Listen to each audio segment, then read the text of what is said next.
రాహుల్ గాంధీ గారు దయచేసి రేవంత్ రెడ్డిని సరి చేయండి. He's not only destroying the political ecosystem of Telangana, but is also destroying the Congress party. ఒక ప్రజాస్వామ్యవాదిగా అన్ని రాజకీయ పార్టీలు ఉండాలనుకుంటాం.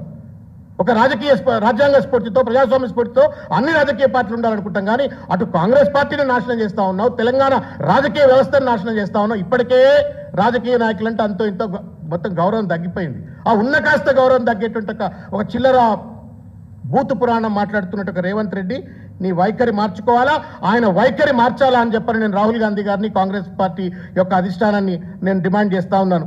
ఇవాళ బలిదేవత అన్నోడు కాంగ్రెస్ పార్టీలో చేరిండు, చీమలు పెట్టిన పుట్టలో ఒక పాము చేరినట్టుగా చేరిండు. అక్కడ పిసిసి ప్రెసిడెంట్ 30 కోట్లని 40 కోట్లని చెప్పని కోమటిరెడ్డి అన్నాడు. మళ్ళీ ముఖ్యమంత్రి అయ్యిండు. సోనియా గాంధీ బలిదేవత అన్నాడు.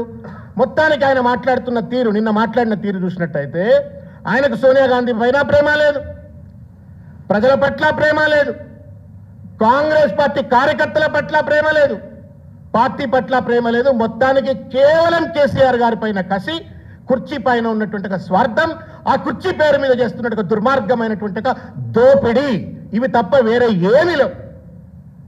నా కుర్చీ కావాలా, కేసీఆర్ గారి పైన కక్ష తెచ్చుకోవాలా, పైన దోపిడీ చేయాలా, దీనికోసం మాత్రమే ముఖ్యమంత్రి కుర్చీలోకి వచ్చిన అనేటువంటి ఒక విషయాన్ని స్పష్టంగా చెప్పినటువంటి ఒక పరిస్థితి కనబడుతుంది. కాబట్టి నేను కాంగ్రెస్ పార్టీ కార్యకర్తలకు, నాయకులకు కూడా విజ్ఞప్తి చేస్తా ఉన్నా. చీమల పుట్టలో పాము వచ్చినట్టుగా వచ్చిండు, ఆ పామును సరిచేయండి, లేకపోతే శాశ్వతంగా గాంధీ భవన్కు తాళాలు పడతాయి. కాంగ్రెస్ పార్టీ అనగానే కర్రు కాల్చి వాతలు పెట్టేటువంటి రోజులు ప్రజలు వచ్చి రోడ్ల మీద వచ్చి మిమ్మల్ని వాతలు పెడతారన్న ఒక విషయాన్ని దయచేసి కాంగ్రెస్ పార్టీ కార్యకర్తలు కూడా రియలైజ్ కావాలా, సరి చేసుకోవాలా అని చెప్పి నేను కోరుతా ఉన్నాను. ఇవాళ ఇంకొక విషయం, కేసీఆర్ గారంటే కాలువలు, చెరువులు, రిజర్వాయర్లు. నిన్న మాట్లాడిన మాటలతోటి రేవంత్ రెడ్డి అంటే రివెంజ్ రెడ్డి. పేరు మార్చుకో రేవంత్ రెడ్డి. రేవంత్ రెడ్డి కాదు, నువ్వు రివెంజ్ రెడ్డి అని పెట్టుకుంటే బాగుంటుంది.